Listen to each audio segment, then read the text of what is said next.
Though I also overall was actually quite pleased. I didn't think you guys did bad as an overall.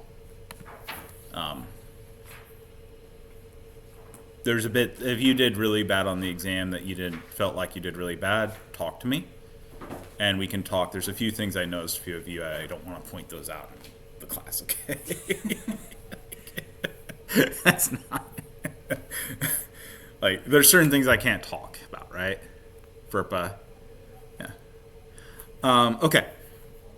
So let's go ahead and look at this. You guys may notice this table here from the book and from my previous lecture, right? And this was the different parts of the table, okay? And so I'm going to go a bit more detailed in this. So let's talk about orders first, okay? So first off, remember, this right here is your point group, right?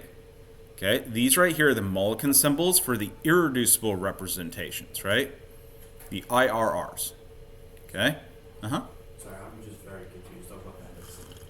So the Mulliken, the irreducible, is that? Okay, so those are, think of it this way, okay?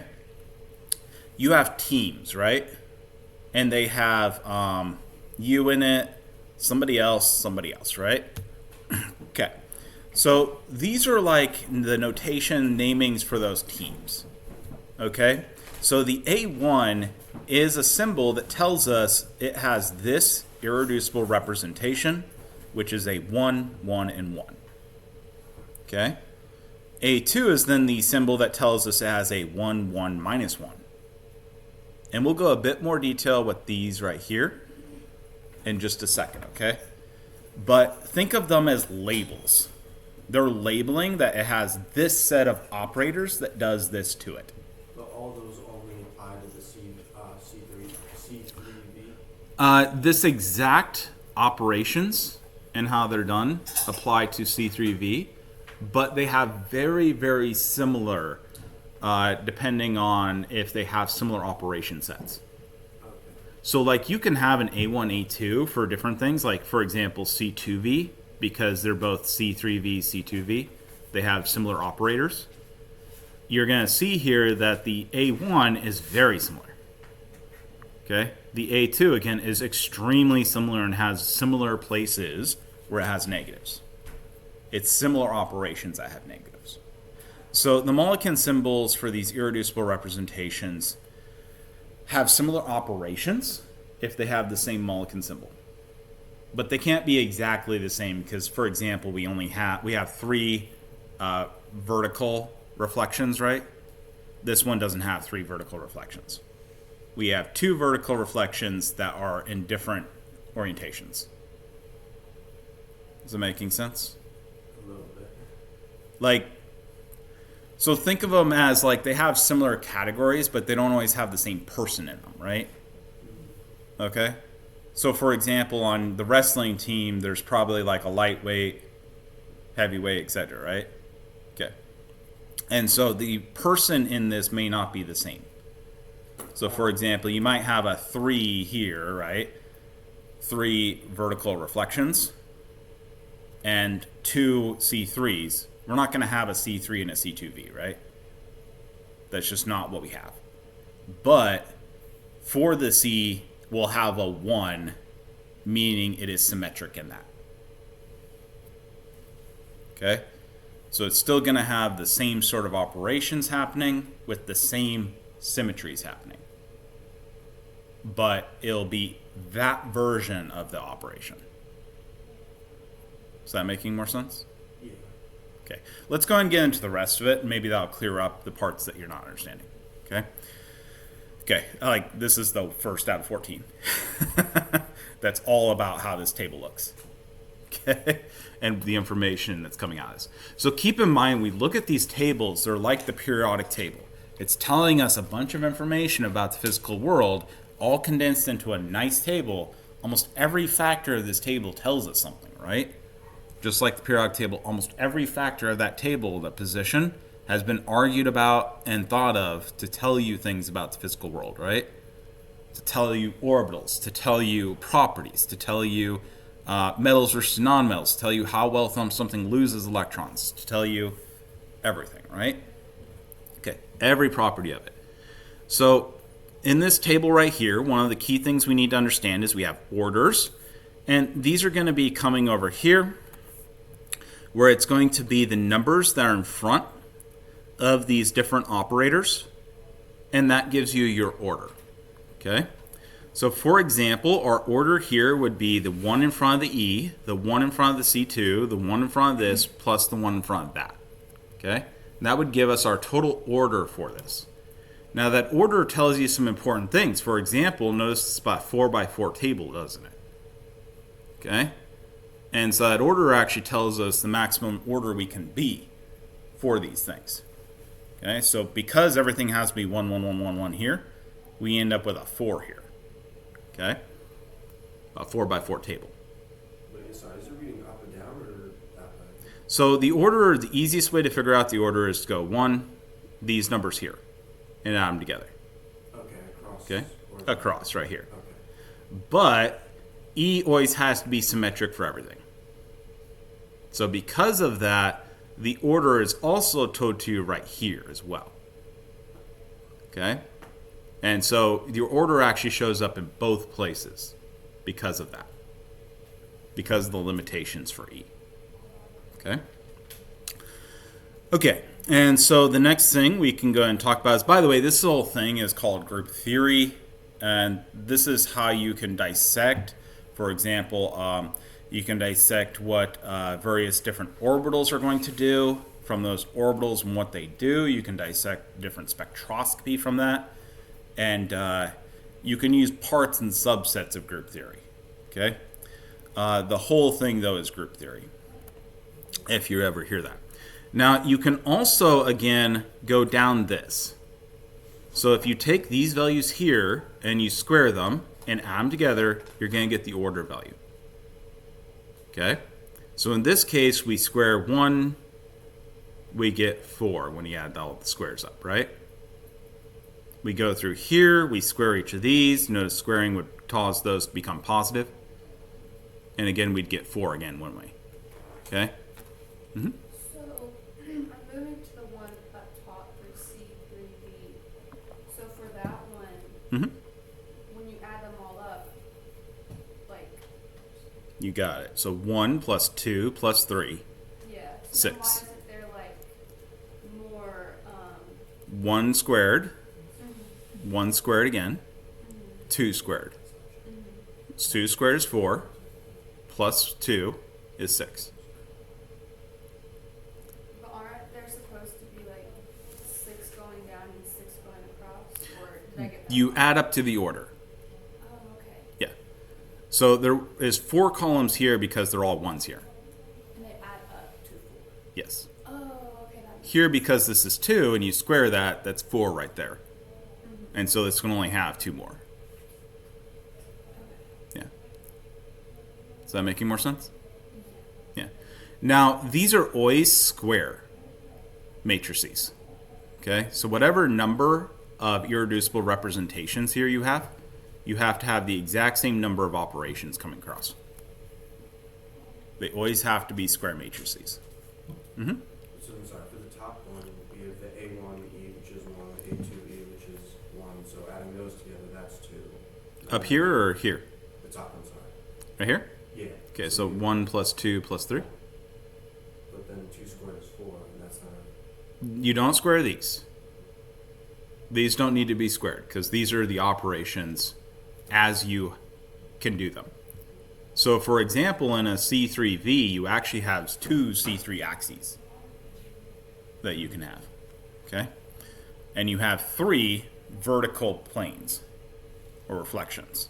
So instead, it's just saying that it's the A1E squared plus the A2E squared, which would just be 1 squared, which is then 2. No, you don't go across here. No, I mean the up. Oh, down. What are you trying to do? Sorry. For the E row, the vertical E row on the top. Yes. Is it the 1 squared plus 1 squared and Yeah, so if you go down this right here, Yeah. you would square these and add them together. Okay. So it'd be 1 squared, 2 squared. Okay, that's where I'm getting confused. Why are we squaring the E there? Because don't we want the first 2 to equal E? So these are 2 different things for the orders, okay? Here you have the operations. You can get the order from the number of operations that occur in this molecule. Okay? These are the symmetry of those things. So this is how they transform in terms of their irreducible representations. It's literally how the individual atoms move. And whether they're symmetric with that respect to this operation. So for example, in E, everything's symmetric. Because you literally don't move anything, right? So everything's the exact same, doesn't have any inversions or changes. Okay? This right here actually tells us, for example, with this C3, that we're actually changing these things in terms of their space. So they're not symmetric. They actually change. Okay?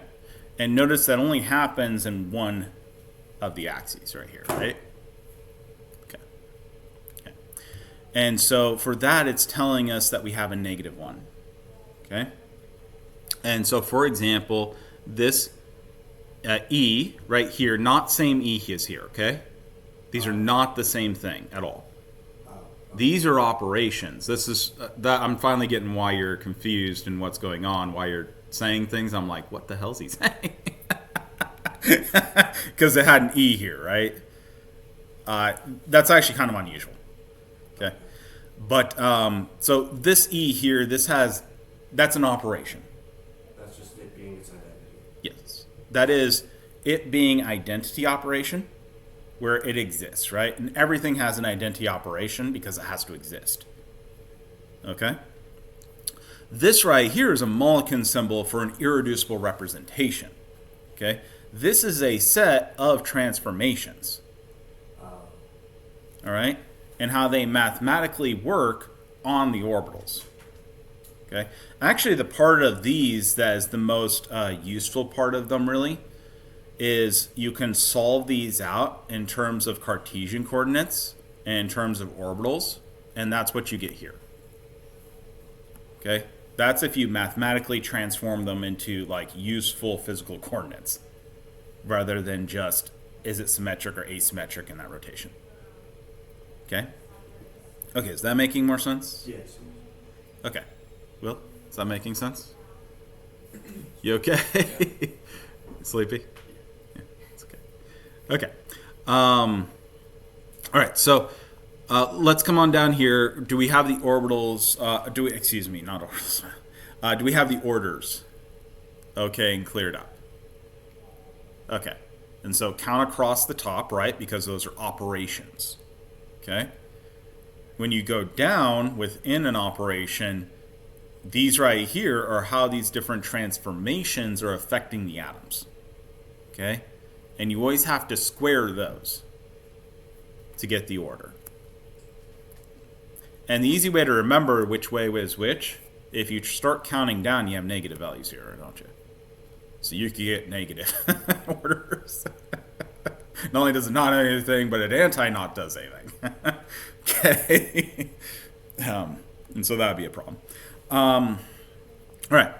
So one of the things I need to note there is that the numbers under E is always 1 because everything has to be symmetric to the identity, i.e. it has to exist. If it doesn't exist, that would be the 0, or an anti-existence would be negative. Okay? And we don't currently know that anything doesn't exist or does anti-existing. Right? Antimatter still exists, right? So we don't have anti-existing yet. Theoretically, though, I guess you could probably make a whole set of these that would be anti-existent. Kind of mind-blowing, huh? Yeah, that's math for you.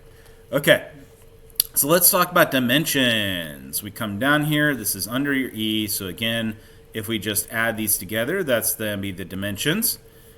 And so we have 1 plus 1 plus 1 plus 1. That's going to be 4 here. Okay, and that's going to be your dimension. Okay, next is going to be classes, and these are going to be across right here. Those are your operators. And so your operations, these are in this term, is you don't deal with the numbers. Okay? So for example, it doesn't matter that this is 2 C3s.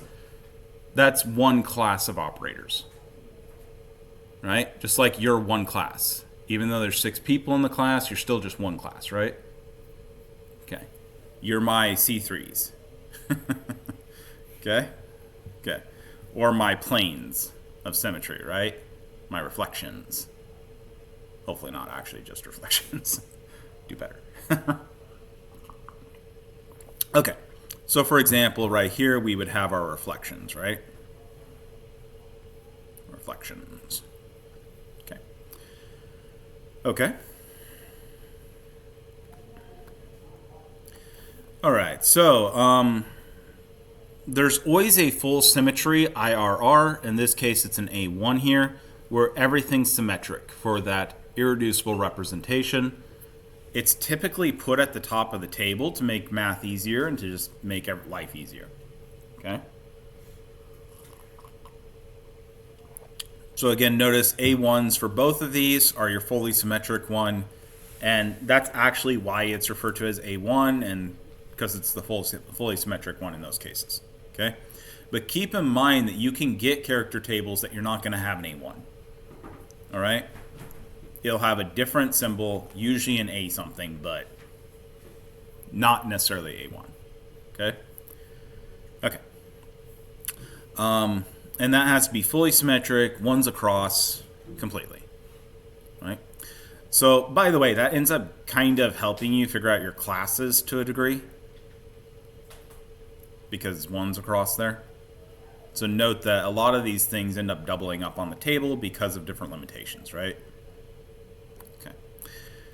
Okay, again, these are your IRRs. They're your irreducible representations.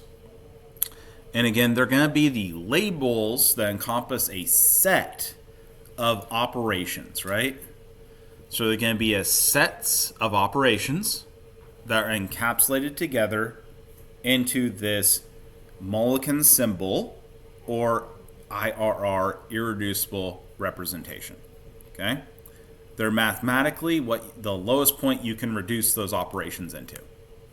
Right? Okay. Okay. I'm going to skip, and the part that I'm not going to take you through is the part where we would take reducible representations. So what you would do is you would take a molecule. You would look at all the atoms and how they transform when you do these operations. You would record those into matrices. They would be long. Okay? We're talking like 9 by 9 sort of things. Okay?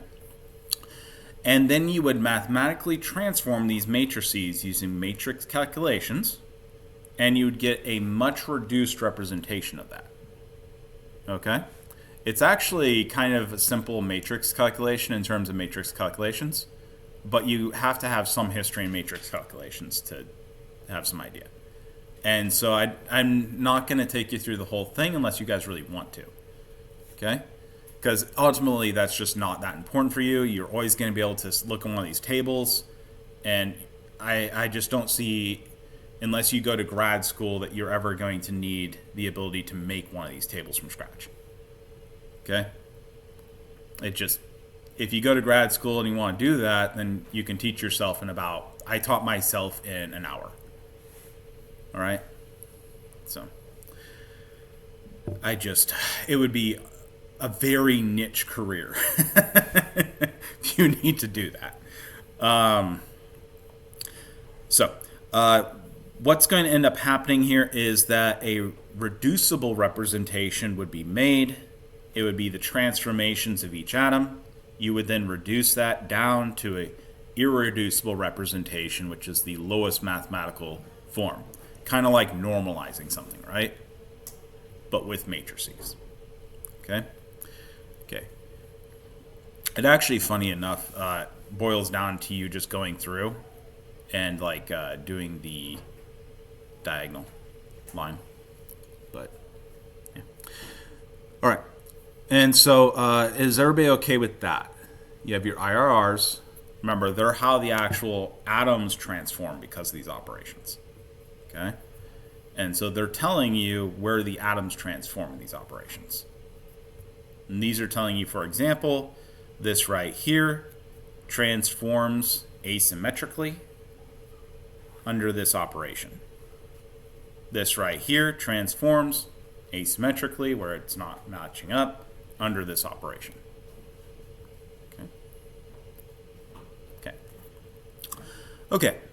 Now, again, these are always square matrices, so however many columns you have the same number of rows, okay? See, even this, 3 by 3, right? 4 by 4, 9 by 9, 20 by 20, whatever, okay? Okay. The IRR must always be orthogonal. And so what orthogonal is you take and you go each of them times each other. So if you take any two of these and multiply them by each other, they have to be what's called orthogonal, meaning they cancel. Okay? Okay, so if we were to take A1 and A2, it'd be 1 times 1 times 1 times 1. So 1 times 1 plus 1 times 1 here, plus 1 times negative 1, plus 1 times negative 1. So you would get 1 plus 1 plus negative 1 plus negative 1, right? And that gives you 0. Okay? And that's going to be true for any of these. So any two of them at all, take those two irreducible representations. That's how you actually know that you've generated the correct irreducible representations if you do this. And because of this truth, we can actually come backwards very easily if we want to. Okay, I'm going to talk a bit about coming backwards from this, but it takes a transformation table to help you go through, okay? Which you also will always have available to you.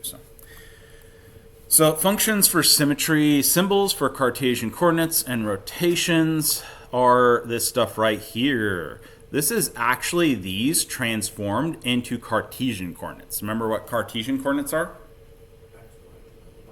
Yeah, we have our z, x, y, right?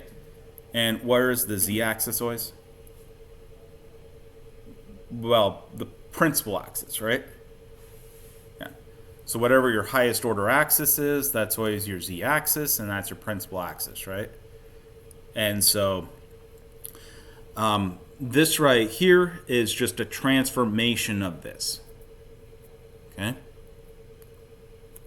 And that tells you where that's actually affecting it. Okay. All right, so again, this is your ZXY here.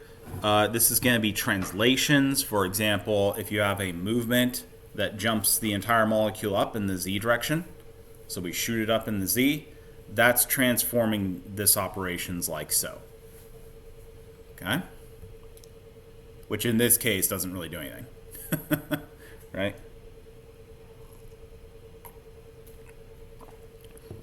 So if we move it through the Z, we don't bother any of those operations. Okay.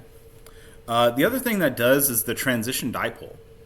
So that's where your dipole is affecting things. Okay.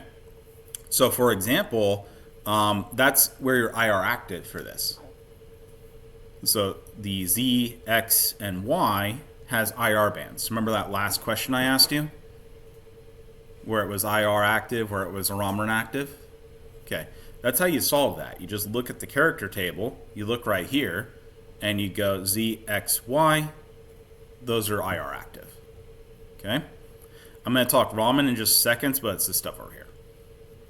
Okay? Okay. Everybody good with that so far? Am I losing anybody? You okay? Okay. You have a very zen-like look on your face. You look like you're following along with me, okay? You look like you might be like 25% asleep. Or reaching enlightenment, one of the two. Okay. Okay. Please do let me know if anybody doesn't understand something. I think y'all know I take questioning me very well. In fact, it's like why I teach. Okay. Functions for symmetry, symbols for Cartesian coordinates, and rotations again. These are what's called linear transformations, by the way. So they're the linear algebra transformations. They are the linear line transformations. Okay. Okay. Okay, so let's talk a bit about the rotations. These are also what does the spin orbit coupling and whole body rotations. So if you're looking for like spin orbital coupling, that sort of thing, which you may remember, you guys will get a little bit of that in NMR. Did you two ever hear that? Spin orbital coupling at all? Okay. Okay. So it's mostly something that you would know from like NMR. Okay. And so when you have a spin of a molecule, your orbital can actually couple with that spin if it's pointed in the correct direction, and it can cause extra shielding if you have things like double bonds and stuff. Okay? And so it can give you extra shielding because of that opposing magnetic fields. Okay? Never really covered spin's whole shielding. Oh, Yeah, that was neat. okay. Who was the organic? Snelling. You as well? Okay. Okay. That's fine. We started this semester, so I have the Okay. shielding and the spin on the version. Okay. Okay. That's you have at least some idea now. Does that make sense? So like you have the electron spinning, right, or the nucleus spinning, and that creates a magnetic field that's perpendicular to its electric field, right? And when you have something like delocalized orbitals, those delocalized orbitals are really like a wire. Okay, you can think of them as a simple wire. And so you have a right-hand rule pointed to the flow of electrons, right-hand rule pointed magnetic field. And so if those magnetic fields, for example, are perpendicular to each other, they don't affect each other. If they're lined up, then they're going to boost it, right? And if they're opposite, they're going to end up shielding it. Does that make sense? Okay. Okay. And this is how you can actually tell that from these operations here. Okay. These are what line up with it. They're the R values here. Okay. Okay. Did that make sense to everybody? All right. I tried to go through that fairly quickly. This is also whole body rotations, which is like microwave spectroscopy. So that's the whole body rotation where it moves the whole molecule in a rotation. Mm-hmm. I'm sorry, just the rotation, like the big R and little Z, that's just saying rotation, right, Z? Yep. Yep. You got it. Okay. Again, IR active modes are Z, X, Y because dipole. You have a dipole differentiation in those directions, and that's what makes something have an absorption that's visible in infrared. Okay? The parentheses, by the way, are always going to tell you degeneracy in any of these tables right here. So, for example, you see these have parentheses here. That's telling you there's degeneracy there. Okay? Okay. So let's talk about the operations for the Raman spectroscopy and the selection rules. That's this stuff right here. Those are these quadratics functions right here. Those right there are telling you it's going to have some sort of Raman activity. They may not be active in every single type of Raman spectroscopy, though. Okay? It gets a little more complex. And if you want more about Raman, we can do a little bit more of that in instrumental. But I'm going to have to walk a line here, okay? Where I don't go too far. But there weren't any, like, none of the test questions we would need to know the Raman or... You might need to know if it's active or not active. So does it have Raman activity? In which case, you just look at this quadratic. See all the ones that have quadratics there? They're Raman active. Okay? So This one up here is not Raman active. the A2 you're saying, is it? No. Up here in the C3V. Okay. Yeah. This one, they're all Raman active. Why is A2 Raman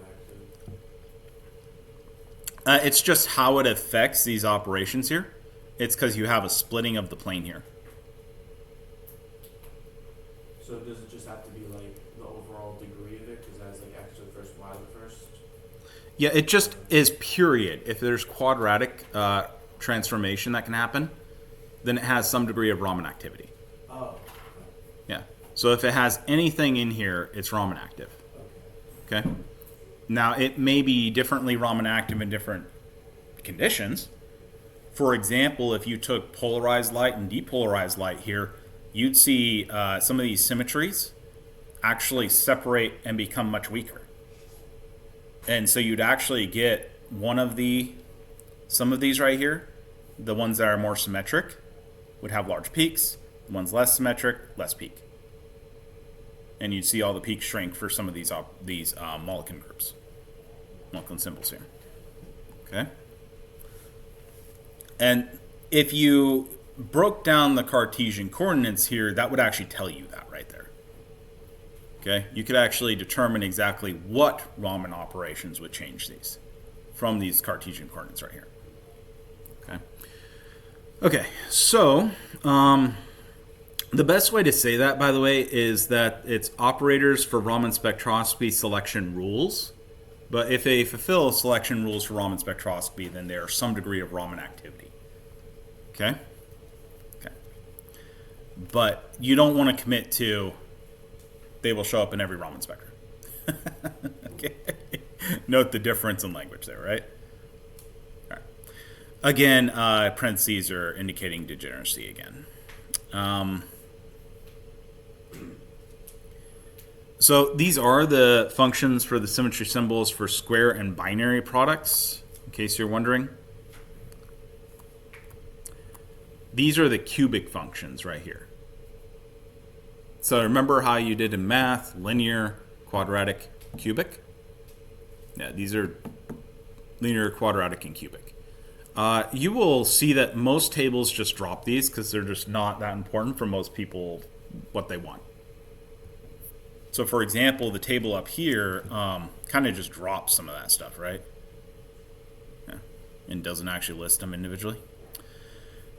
But some tables will have it, and so I needed to get you that. Okay. Again, same rules for indicating degeneracy. Some of the kind of interesting things about this right here is that, did I not put that as a note? That's too bad. Okay, so some of the interesting things here is that if you start looking these up, has anybody ever seen like a really good textbook that introduces you to orbitals? And especially like the d orbital usually gets introduced like this. So you may have noticed like a picture of the orbital, and then it has like a little math equation under it. And it looks something like this. X squared minus y squared. No? Okay. Those are actually orbitals. So if you looked up the orbitals, you would actually see they have cubic functions that describe those orbitals.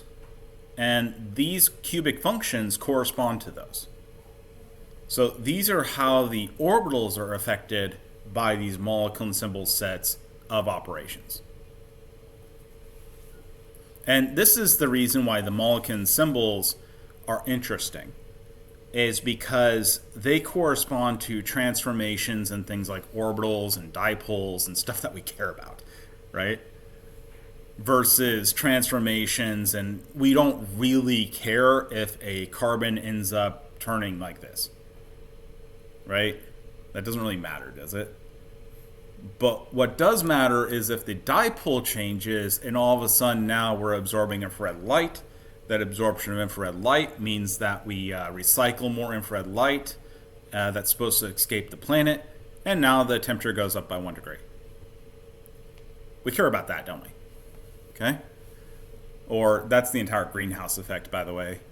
Does anybody know what the planet would look like if we didn't have the greenhouse effect? No? Oh, that's such a missed opportunity.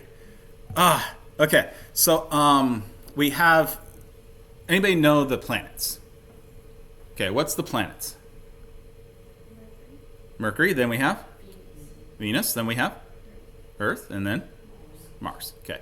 So these three are right next to each other. We're actually not that far astronomically.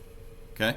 The difference in temperature should only be about 2 degrees between Mars and us, and about 4 degrees-ish between Venus and us. Did you know that? From the flux that's coming off of the sun, the light that hits us from the sun. And so they are not only like 4 or 5 degree differences, are they? Okay? Venus is hot enough to melt lead on the surface of the planet. Okay? The Earth, as we know the Earth, do you know we actually average down in like the low, not even 20s usually, across the whole planet because of the poles. Yeah. So we can actually get a lot warmer and biological life would exist. The real scary part is the migrations that will happen. That's the scary part. People get that wrong all the time, though. Like, 1 degree is going to kill us. No, 1 degree is not going to kill us. The migrations might kill us. The 1 degree ain't going to do anything. In fact, it probably would be a better temperature for us. And then we look at Mars, and it's like negative 100-something degrees every day there, right? Okay. Why is the difference between those things? It's not the sun. Nope, not the core. The atmosphere. Yeah. It's a greenhouse effect. Okay, so what happens is the gases in the atmosphere and the clouds and all the stuff in the atmosphere, okay? But the gases are the big component. Absorb the radiation that comes off of the planet. So light comes in. Some of that light gets absorbed by the gases in the atmosphere. And a lot of that gets radiated out as heat, and some of them in chemical reactions. Okay? And in nuclear reactions, in fact. So there's even some nuclear reactions that happen in the atmosphere. That's why we have a pretty constant level of carbon-14. And so it hits the planet, and the planet's pretty dark color, right? If you look down there, there's a lot less light coming back off the planet, isn't there? There's still some, though, right? And so that light gets bounced back off the planet, and it loses a lot of that energy from reflecting that light, okay? Some of it invisible, but most of it in infrared, right? And so what ends up happening is the gases on the way back out are also absorbing that light again, okay? But they absorb infrared a lot better than they absorb the visible light. That's why we use visible light to see. If they absorb visible light really well, we wouldn't use visible light to see, right? Because we wouldn't see anything. The atmosphere would make the place dark, okay? But what ends up happening is when it absorbs that light, some of it gets radiated as heat, and it bounces a lot of it, 50% of the time, it bounces back towards the Earth, and it does that again and again and again, right? And so we end up recycling a lot of that heat from that. The stuff that leaves is called the albedo, okay? It's the radiating energy off that. That's why you can see like Venus pretty well. It has pretty high albedo. And so that effect on Venus is massive because it has a ton of very absorptive gases. It's very hard to see on Venus. And so it absorbs the majority of the light that actually enters the atmosphere. Okay? On Mars, on the other hand, it absorbs very little of that, but remember, most of it gets re-radiated out as infrared. So you don't see it well, but it absorbs a lot of that. Okay? It absorbs very little on Mars. A lot of it on Venus. Okay? On Earth, we're the middle ground. That's kind of a happy middle. Okay? And greenhouse gases are just gases that absorb really well in the regions that are not currently being absorbed in well for that infrared light. It's called the infrared window. Okay? Okay, anyways. And this is all how you figure that out. I know, wrap it back around. Okay, does anybody have any questions about that? Okay, these are mostly used in things like visible light and stuff because they're orbital transformations. Okay? And so you have to have something that's actually going to transform orbitals, and that's typically in the visible light region. This stuff over here tends to be the, this is infrared region, this is Raman region, microwave is right there, of course. Rotation. So that's what it corresponds to spectroscopically. This is actually a nice little labeled chart thing for you guys to print off if you want to go like over this and try to figure these out in remember, which would be helpful. Okay, I went ahead and got you a little chart. Okay, now this is sort of the ending here that I'm going to end on. The last run. So this is actually how you would come back out from an irreducible representation, which is the A1, A2, B1, B2, right? You'd come back out from that. This right here is a reducible representation. Okay? And what you would end up having to do is, this is the reducible representation multiplier that you would have to use to do this. Okay? So you would get this value. You can get them from tables, right? I would recommend this as your methodology unless you actually go through and understand matrix calculations, in which case the other way is slower. But this is faster. Okay? And what you end up doing is you multiply the number in the class times that value right there. So here we have the number in the A2 times the 3 from this right here. And then times the minus 1. So again, up here, this is a 1, right? 1 here times the 3 times the minus 1 that would normally be in this table right there. Okay? And you would go through, and that would give you then your reducible representation numbers of each of these that you would actually end up having generated from that reducible representation. And that's what forms the reducible representation. This is reducible because we have 3 A1s, right? We don't need 3 A1s to tell us what it does. Okay? We'd have 1 A2. That can't be reduced anymore, but we have 3 B1s and 2 B2s. Okay. Okay. Let's talk about the spectroscopy book I gave you guys. That will make it really easy to find what how many modes there are for each. Okay, so this table right here is the C2V. That's from that spectroscopy book I gave you guys a PDF of on Canvas. Okay, and I actually have an example video that I posted and shared with y'all on how to use this for one of the problems in the book. Okay, but this right here is the directions that would be under this first table. This is a very long table that has all these different point groups in it, and then it has another table under that and another table under that, and these are the directions on how to figure out each of the numbers. Okay, so we're going to go ahead and do this for water, okay, because this will be for specific molecules, right?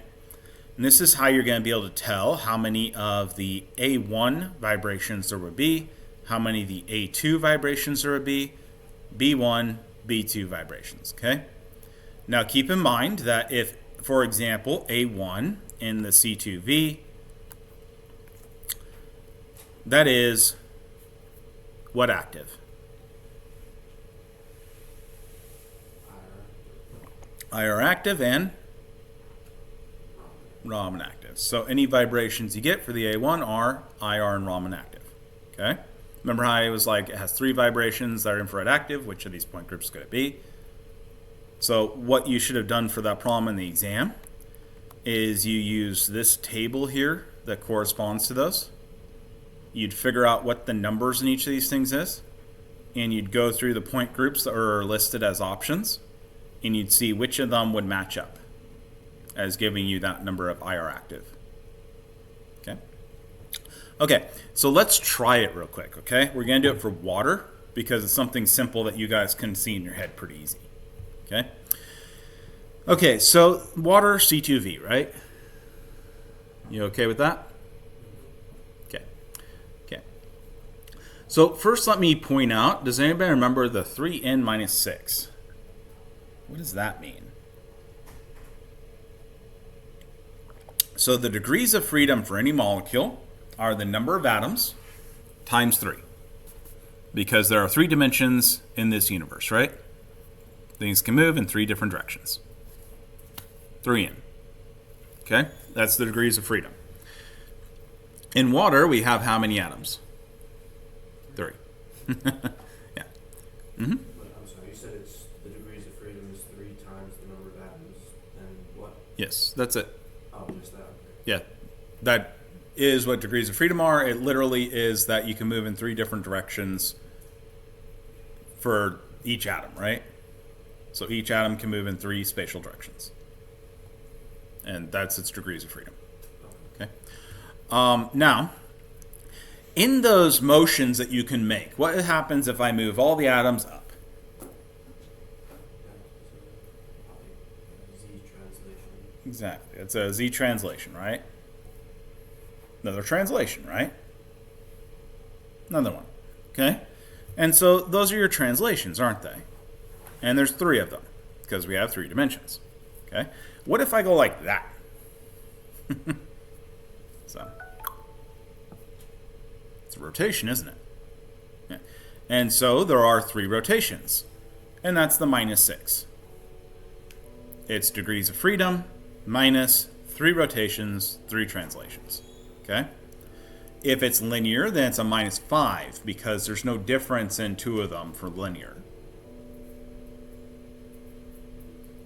If it's linear, couldn't it also have infinite rotations? Exactly. There's no difference in the infinite rotation. So it's just automatically we only do 2? Yeah. It just, it doesn't have any effect. Okay. It's not possible for that to ever cause an effect, right? Okay. Yeah. So it's always symmetric, infinitely symmetric, does nothing. Okay? Mm-hmm. So the degrees of freedom is 3 times the atoms. What is the 3n minus 6? What does that number give you? That's the number of spectroscopic modes. Okay. So that's the number of infrared or Raman bands that you could possibly get. Hey, thank you. Okay. For a nonlinear molecule. For a linear, it's -5. Okay. Okay. And so notice that N number that we're using here, 3, that's the number of atoms. See this N here? That's 3. It's the number of atoms. Okay? This is how you can check and make sure you understand your transformations here, okay? And that you're getting the correct number out. Right? So these always have to add up to be 3 for water. All right? When you go through this. Once you have that figured out, then you can substitute these into here. And that will tell you how many of those vibrational modes show up in the A1, how many are A2 modes, how many are B1 modes, B2 modes. Okay? And thus, if they're infrared active, if they're Raman active in certain situations, etc. Okay? Okay. And so I want you all to try that. You're going to do that for water. Do you have your kits?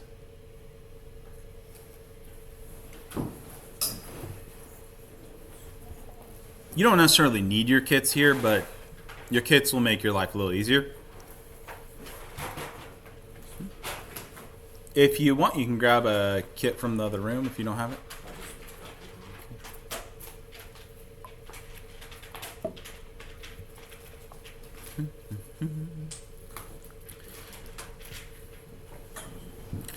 I'm going to point a little something out real quick. If you only have 3 atoms, can you have anything in M?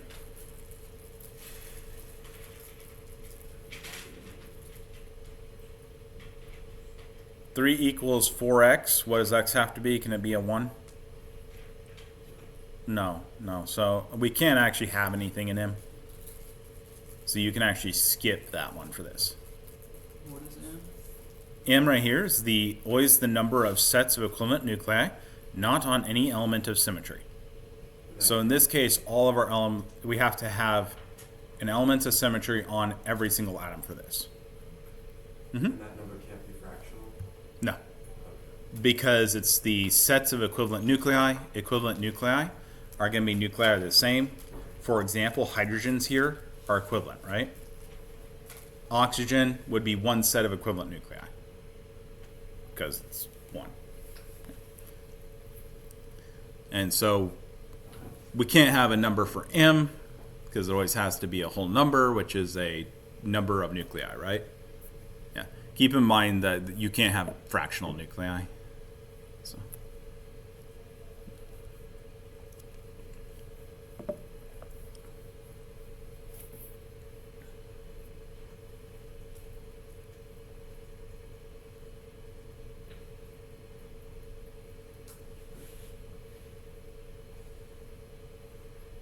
Now, I gave you a figure here that makes this really easy, but only use the figure if you have to, okay?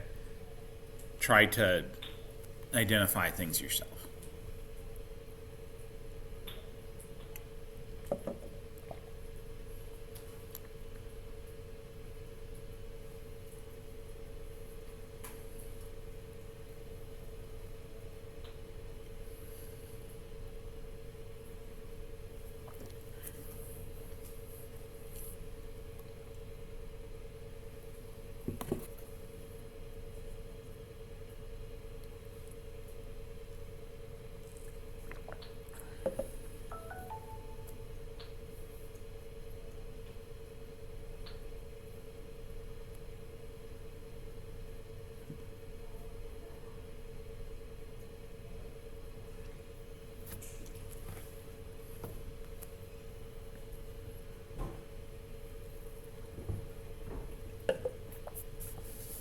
Okay.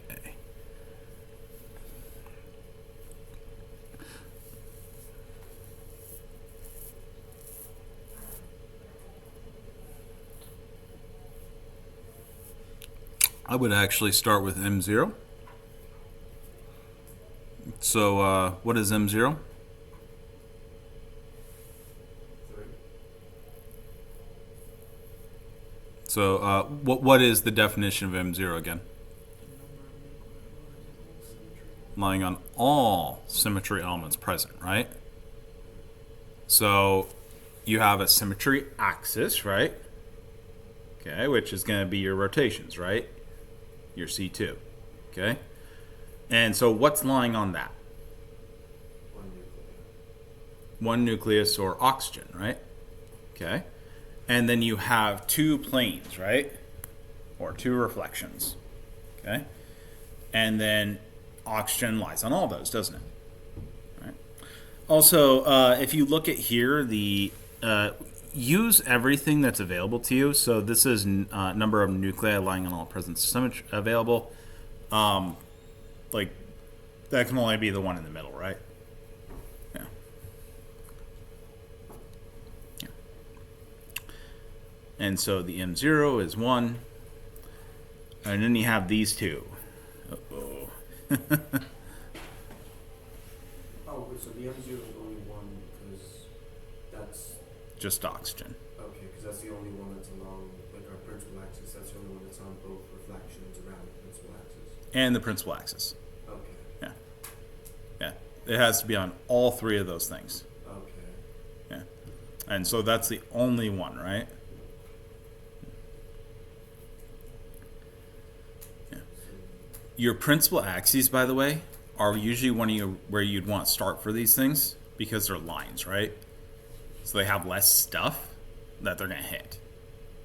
And then you know automatically now oxygen can't be part of the next ones, can it? It has to be excluded. Because it's going to be lying on everything, isn't it? And the hydrogen's not on the x-axis. Okay, so are the hydrogens on the x-axis? Yeah. Yeah, they're just not on the y one, right? The YZ? Yeah. That's not an axis, though. It's plane. But yeah, you're good. I knew what you were talking about. Yeah. Yeah, so like this right here is actually all your symmetry operations right there. So you got your C2, goes through oxygen. You have this right here is your YZ, and it only goes through oxygen, doesn't it? Okay. And then your last plane goes through all 3. But if you look at the MXY, XZ, YZ numbers of set of nuclei that lie on those planes respectively, but not on any axis going through these planes. And so the C2 goes through all those axes, doesn't it? And the C2 automatically excludes all the oxygens. Now, You also could have just mathematically went oxygen can't be all the rest, because you would have had 2 times 2 and then another 2, so that would have been 4 plus 2 plus 1, right? And that'd be a hell of a lot more atoms than 3. Yeah. Yeah, so 2mxz is just 1, or 2 times 1, and then 0 is just, you got it. And that gives you 3, right? right. So that's your 3 atoms. Okay, so what we do then is we take that mxz equals 1 and m0 equals 1, right? And then we plug it into these.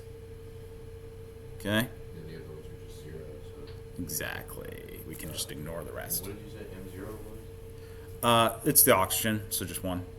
But like, you said it's the principal axis? Oh, it's everything. Okay. Has to be on all the symmetry elements. Yeah. And so whenever you're looking at your principal axis, if you have a principal axis, that's usually your big determiner, because it's a line that goes through the middle, so it tends to hit the least stuff. Yeah. Mm-hmm. So I'm sorry, where do we get that the n is the equal to the 4m plus 2m, like all that? Are you looking at the book, or are you looking here? I'm looking at it. The book? I mean the slide. Oh, okay. What do you mean by where do you get this? Like is that, like are we getting that from the fact that it's C2V or? Yes. Yeah, that point group means this has to be true. Oh, and that'll be in the table. Yes. Oh. Yes. That's what that tables in your book that I'd given you, the Hertzberg book, Okay. has. Actually, Hertzberg has a bunch of stuff. It's a really amazingly written book by a true genius. But this is a mathematical translation of that point group that always has to be true for nuclei. So they've taken and distilled it down to a basic linear formula of what always has to be true for the nuclei in these point groups. Yeah. And then like are we plugging into that equation to get those? Yes, which gives you how many of these modes each of these has. Okay, I'm just confused on because that we had m as 0, so why is like 3m still present in those? What do you mean? I'm like, I'm messing something up. This is not equal to n over here. These will not all be 3. Okay. So in our case, we have no m at all. This is 0. Yeah. And so we'll be 3 times 0. But that is not true for all C2Vs. You can have 100 atom C2Vs, in which case you'd have some m's. Oh, wait. Okay. Are those equations all other things that are like in tables? This is an excerpt from the table. Oh. I have taken the table, I've cut the table for C2V and placed it in the slide. Okay. Like, the table just has, like, other point groups. This is actually at the bottom of that table. Okay, that makes sense. Yeah. And it tells you how to use it. This is the little subscript, right? Okay. Okay. Yeah, so you put these numbers in. And if we go ahead and do that, that would be 1 here. So 2 plus 1 minus 1, we get 2, right? So there's 2 A1s. We look over at our C2V character table, A1, and what do we notice about that? That's infrared active, isn't it? We have 2 infrared active modes there. Okay? We'd also have 2 Raman active modes there. Oh, okay. Yeah, so we have 2 vibrations that are A1 vibrations. Okay? And this tells us they are infrared active and they are Raman active under certain conditions. Okay? Okay. And you'd go through and you do A2, B1, B2, and then you'd look back at your character tables, and those would tell you if they're infrared active, they're Raman active, what sort of transformations you'd see. Okay? This is just another way of getting that same information that you would have gotten here, but this is way faster. Okay? And requires less stuff. Yeah. Especially for this, it's not that big of a difference.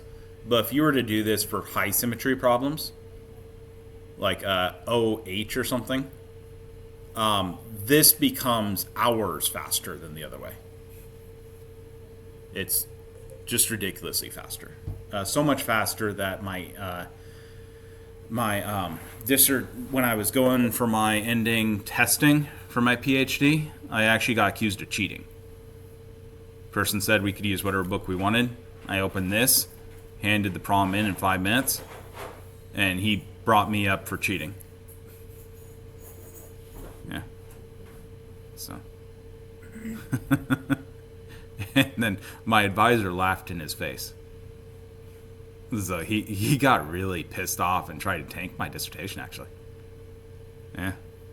Yeah, but how the hell are you going to tank a dissertation that had 20-something publications in it? They're all peer-reviewed and published. So he had tried to ask me really tough questions, but he didn't know enough about my field to be able to really ask me tough questions. And so they were like normal, easy questions to me. Yeah. So it was actually pretty funny. Anyways, let's try this real quick, and then I'll leave you alone. Okay, and then you can go off and have a wonderful spring break that I already kind of ruined because I gave you something you need to do. But, damn it. Dr. Clausen, huh? Never forgive me. Okay, so what do we do here if we're trying to get the order? Okay, there's two ways we can go about it, right? We can go across the top here, 1 plus 8 plus 3 plus 6 plus 6, right? 24. We can go down the E because the E always has to have symmetric, right? We always have to have those, okay? And so we go down the E, and we can do it fairly easily. And we go 1 squared, 1 squared, 2 squared, 3 squared, 3 squared. Okay. 9, 18, 22, 24, right? Yeah. And that gives you your orders. Okay. Okay. Mm-hmm. What does order tell you again? The order tells you the numbers of operations. Okay. Yeah. All right. Yeah. And these all have to end up being orthogonal to these orders, and yeah, so it kind of dictates every other property of this table. Okay. Yeah. You may notice that because of all the things that have to be true, like any one property of this table dictates almost everything else about it, right? Yeah. So it all ends up being interrelated. But yeah, the big thing about the orders is that you always have to end up adding up to these orders from the squares of this. And then because these have to be orthogonal to each other, you always end up with sets for these. Yeah. This always has to be 1 symmetric to it. And so it's notice this is an A1 again. Yeah. Yeah. Yeah. The A1 is very often symmetric to everything, and is what is used for that. There is another A that's symmetric to everything when they don't do the A1s. And they subdivide those for very specific reasons here where we have the C's. Okay. But primarily symmetric planes. Anyways, yeah, so that's the big deal with the order. Mm-hmm. So for this one in particular, only T2 would be IR active, and only A1, E, and T2 would be Raman active. You got it. And these 3 right here would be Raman active. Yeah. And this one right here has your rotations. That's where all of those are affecting things. Yeah. But that will make it IR active. No, not IR active there. Just this one. Notice the parentheses, by the way. Means that it's degenerate. Exactly. What's Yeah, that? you have a lot of degeneracy here. And this is because this thing has such high symmetry. And so, like, there really isn't a lot of difference between this rotation, this rotation. It's all the same. They all do the same transformations. because it's just degenerate everywhere because the damn thing's symmetric to a ridiculous degree, right? We're talking like very high up on the symmetry order, aren't we? Yeah. So stupidly high symmetric. Yeah. You want these kids back? You guys will probably need them for the next chapter, but I would appreciate if you guys would order kits and get your kits. Yeah, especially I feel like not me. Actually, I'm not going to use me as the person. I'm going to use Linus Pauling, the grandfather of biochemistry and chemistry, and the 2 Nobel Prize winner. Okay, you can't understand shit without a kit.